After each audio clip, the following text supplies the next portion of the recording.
Yeah, Look at his face. yeah. Too up, too down. Look at his face.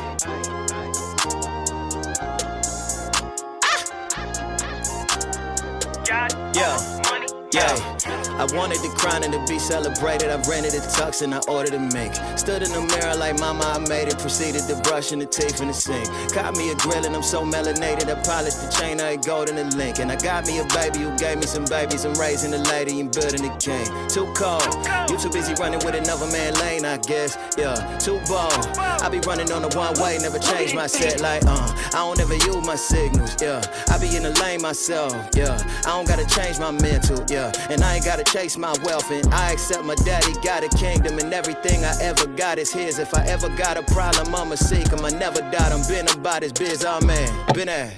I ain't gotta ride on the wave when the ocean is his. Close with the kid with a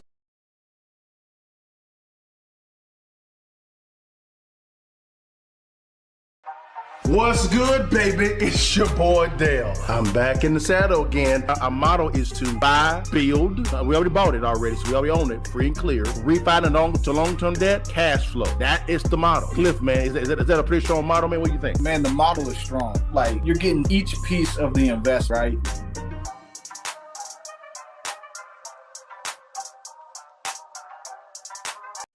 What it do, baby? It's your partners, Dale and Cliff, back in the saddle again for another edition of Real Estate Friday Live. Guys, we took a little bit of a break together because we married, we got kids, man, and it's the summertime. Cliff, how was the vacation, brother? How's everything going with the family, brother? And did we get the bag?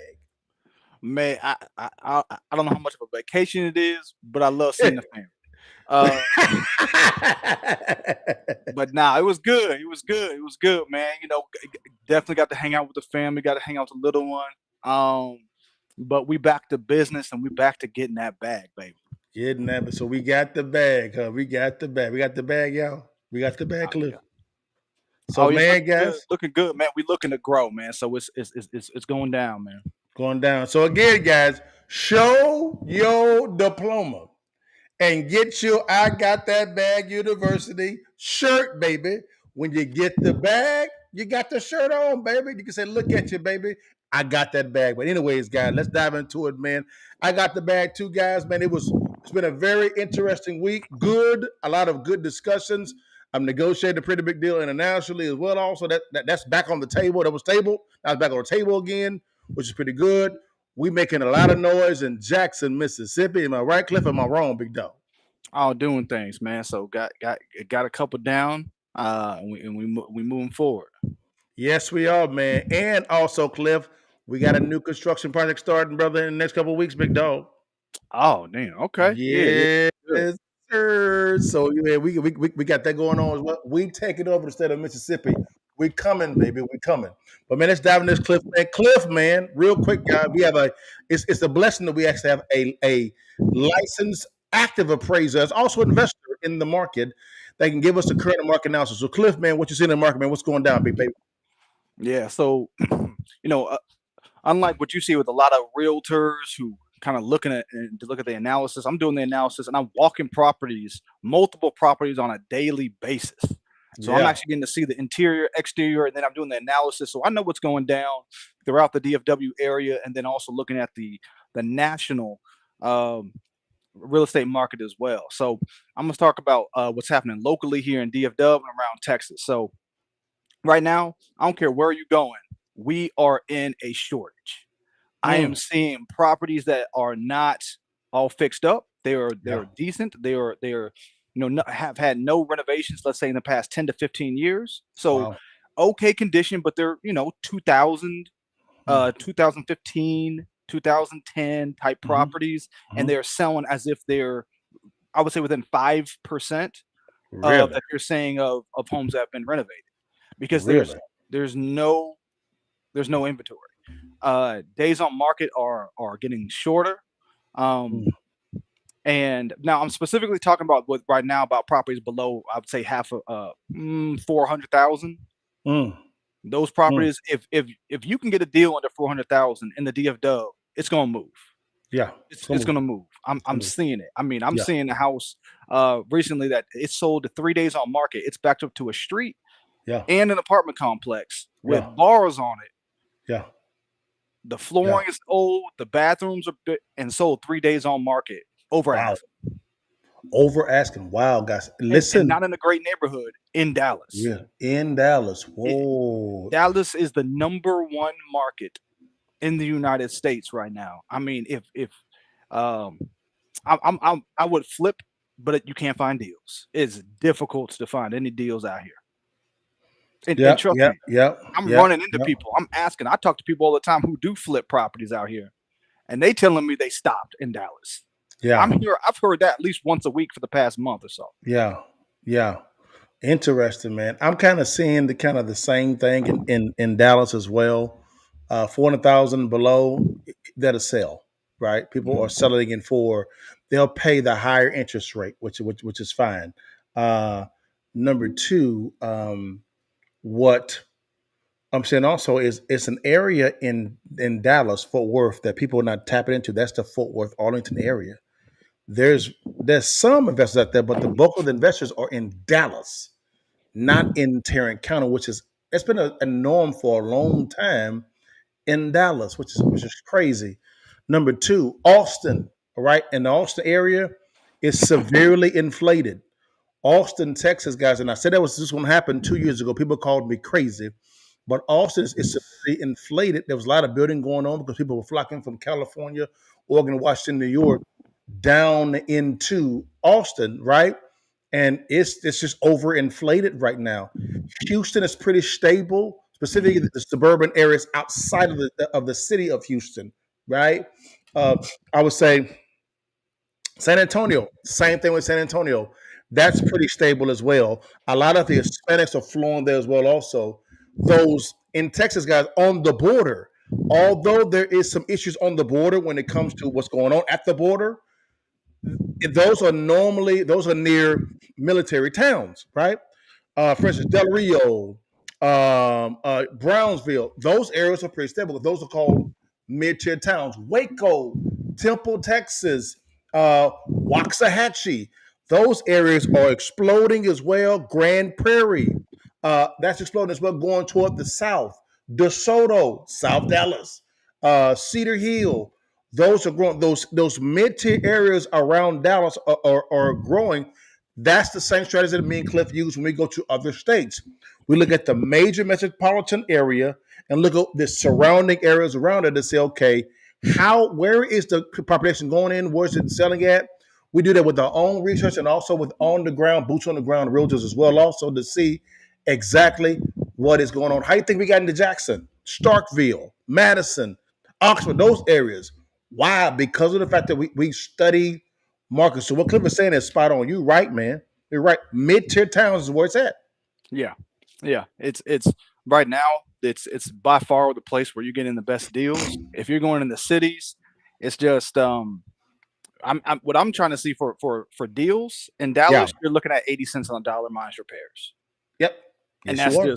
that's a all cash. If you're that's not a lender or All a hard cash. money. That's an all cash type of opportunity where someone's got big money, pay all cash, and they flipping it real quick trying to do that.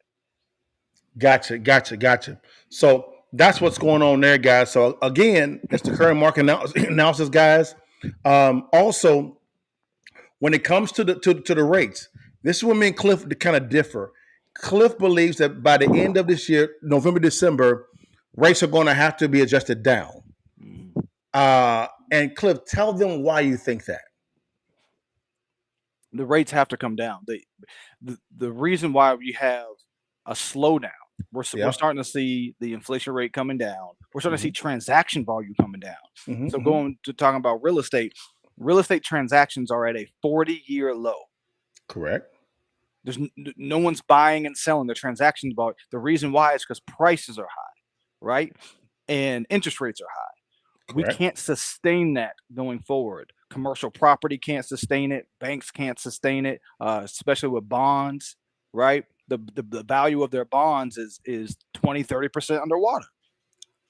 Yeah. So we have to cut interest rates in order to start getting the economy going again and getting back to a transaction level that's at least moderate for the last several decades. This is where me and Cliff kind of differ. I'll get real quick, guys, on it. Is that premise would actually make sense if, and the key word is if, my concern, if the government was not printing more money. I'll give you an example real quickly, guys. President President Biden, even if President Biden actually loses the election, right, and it goes to Trump or whoever the Democrat person is, that said the conservative side wins. What happens is in September, there is a budget that's going to be in place. September, October. A budget, guys. Right now, the budget for the Americans is $7 trillion. That'll go to probably $10 trillion. So more printing, and they're going to have the discussion over raising debt ceiling, which they're going to raise the debt ceiling as well. So I say all that because if they lower the rates, like you're saying, Cliff, and they keep printing crazy, hyperinflation will come. Unless now here is the play to where, which what I would do is okay. Here's the play of what I'll do when it comes if they print more money. What I would do, guys, is I would approach the current prime minister of the UK because they have a new prime minister. They're dealing with inflation higher than ours over in the UK. I would buy their debt for pennies on the dollar, and then in negotiations, say, hey, when you begin to pay off how you begin to pay off this debt is in all your bills, you have to make us debt payments. What that does is that allows for us to send those inflated dollars across the seas, and we can use that as a way for us to negotiate with Saudi Arabia, Iran, Ukraine, Russia as well, by using the UK as a conduit. But those inflated dollars are across the seas. So I'd say if we do that, I'm rocking with when it comes to lowering the rates. If we don't do that, it's curtains.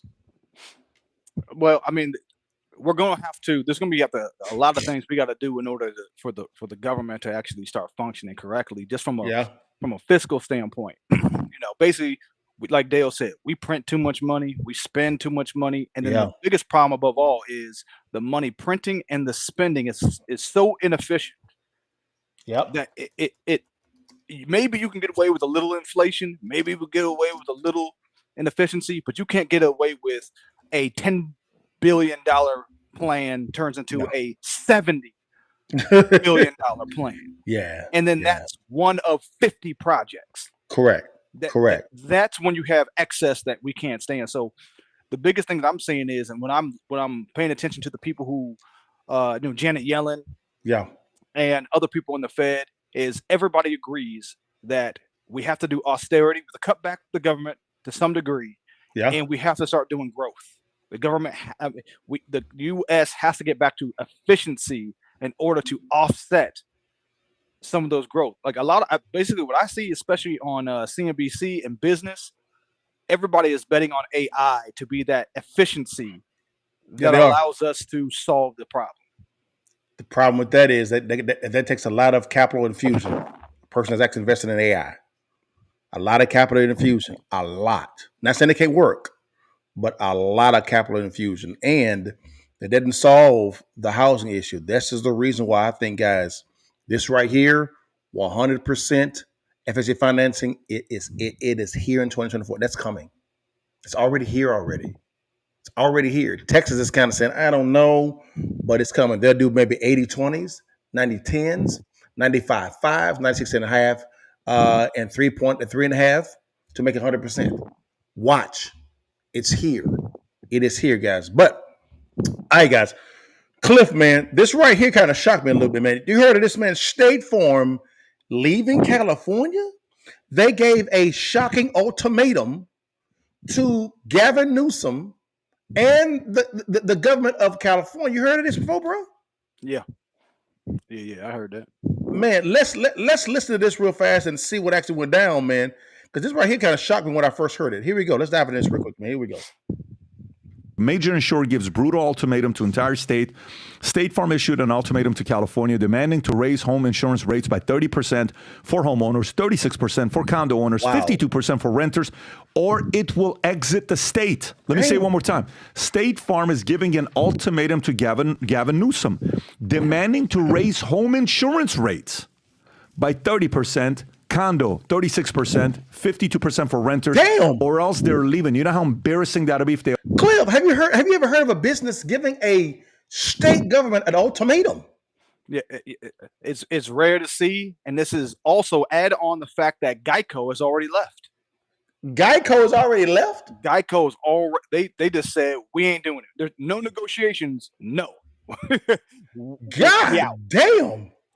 Well, think about it, Dale. The average price in the U.S. is around $400,000. Correct. In California, it's $850,000.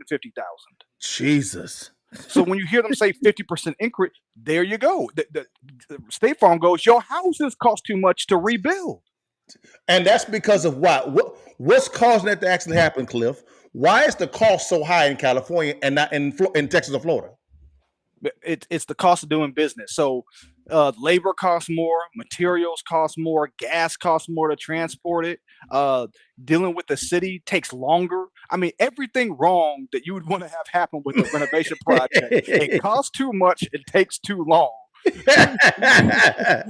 So in other words, regulations. Ain't that a bitch? Regulations, man.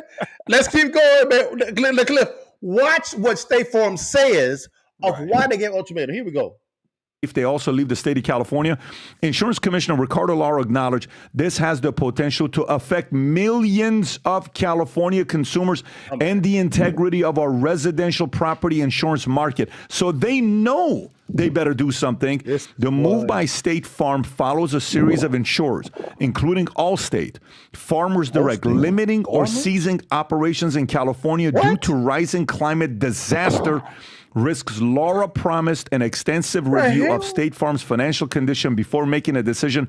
As wildfire season is underway, State Farm claims that without the rate hikes, further deterioration of surplus is anticipated, and emphasized rate changes are driven by increased costs and risks. Tom. Well, so hold on. Not only State Farm, Geico is gone. Farmers is talking about leaving and curtailing down their operations, and they said another one as well. So the four major insurance providers in the damn nation is talking about what's already left, and the other three talking about, nigga, if you don't do something different, we out. Cliff, is that normal, bro? That ain't normal. It's because when it comes to insurance, right? Every state has different regulations. They have requirements for insurance. They'll have amount of capital you have to have, different laws, regulations. You got to do all that. California's rules and regulations have such a high standard. Jeez. Basically, what they're saying is they go to the insurance companies. They say, in order for you to be regulated in the state of California, you have to take on this burden of money you have to have in the bank and costs to this level. The insurance companies are saying we can't operate on those regulations. We can't keep prices artificially low and then overpay for overpriced homes. The numbers don't work. Guys, this is when we say, guys, you have to understand your state, county, and local municipalities, guys, because of the fact that if you have too many regulations that's in place, it's going to add cost to the job creators and service creators. And they're going to pass that cost on to the consumers. And so what I'm hearing them say is they can't sustain that, keep, like you said, prices artificial low because they're eating into their profits. Am I right, Cliff? Exactly. Yeah. But it's like any other business, man. People think if you raise taxes and you do these different things, despite how you feel about it, they're just going to pass that along if they can. Coca-Cola, if you tax Coca-Cola 30%, you're going to see Coke go up 30%. 30%. Because they have that strong a demand that people want their product. If it's some other off-brand soda, they just go out of business. They just can't sell their product with that high of taxes. So it just hurts business. And everybody pays more. Everybody pays more. So, guys, you can't get nothing for free.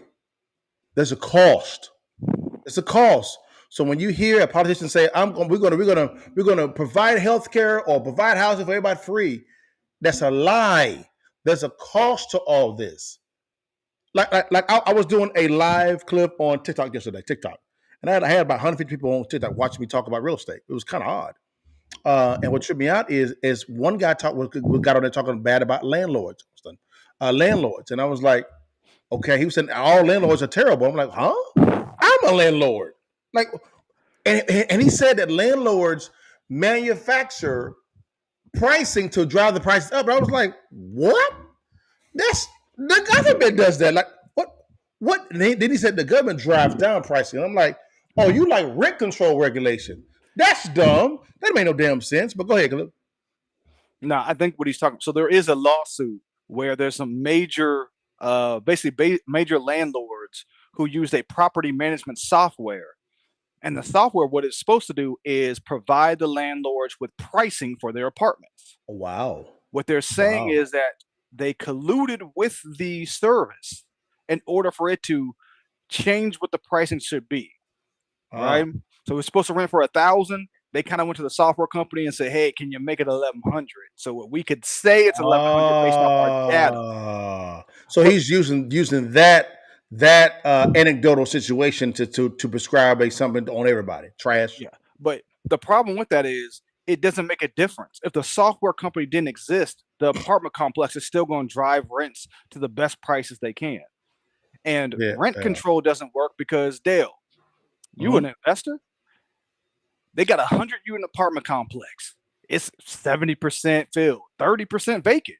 You thinking, okay, I'm a fill this thing up, do a good job, fix it up a little bit. Yeah. If you knew you had to cap rents at 5% a year, why would you ever buy that apartment? Because you have 30% of that property you can't raise rent on because it's artificially lower. Yeah, Doc. I can't drive the value. I need to fix those apartments up and raise rent. Correct. So that it's worth the investment. Correct, Doc. And so, guys, we got to say this here. Dog. Come on, man. Boosie, Doc. Come on. Boosie had to help us out on that one, Doc. Come on, bruh. Come on, dog. We gotta be smart about this, man. Yeah. This is something, man. But man, we want to jump in real quick, guys, man. But we're saying this here, Cliff. And we got to end with this real quickly because I got to go pick up my dogs in a second. But anyways, is this the best time to go to buy real estate right now? I think most times are the best time. Okay, I agree with that. So let's classify this current time with previous time. Is this kind of smelling like 2008 again? No, I don't see 2008. I just think it's different. It's a different scenario. 2008 there was a lot. They gave loans to everybody in 2008. Now that's not what's happening. They ain't giving loans to everybody right now. Do you think that's on the horizon? No. I think because I still see, because right there, it's basically the problem was the synthetic mortgages that they were doing, right? Sure. Yeah. And basically those tranches that they had of mortgages, they were bad. The A's are bad. The B. This is not that. I think the Dodd-Frank Act kind of prevents that in a large way because it added more restriction. Sure. It's harder to get a loan now than it was then. It is harder. It is a little harder, but I would say this here is I still think that something ain't smelling right. But that's just me. It's just me because I don't trust these Bama's up there in Washington. So I don't trust these Bama's at all, man. Yeah. But my big thing right now is I just see it straight up. It's supply and demand. We don't have enough supply. And so it's to me, what I see is prices are going to continue to shoot up.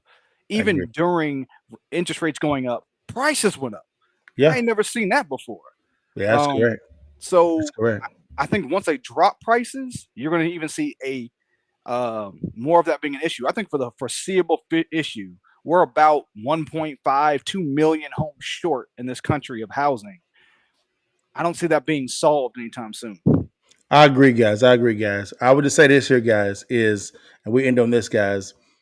Guys, the Cash Flow Club, guys, this is a way for us to offer real estate training for you guys. We can teach you how to find a property, vet a property, put together a deal, and then we fund the deal with you and we profit share.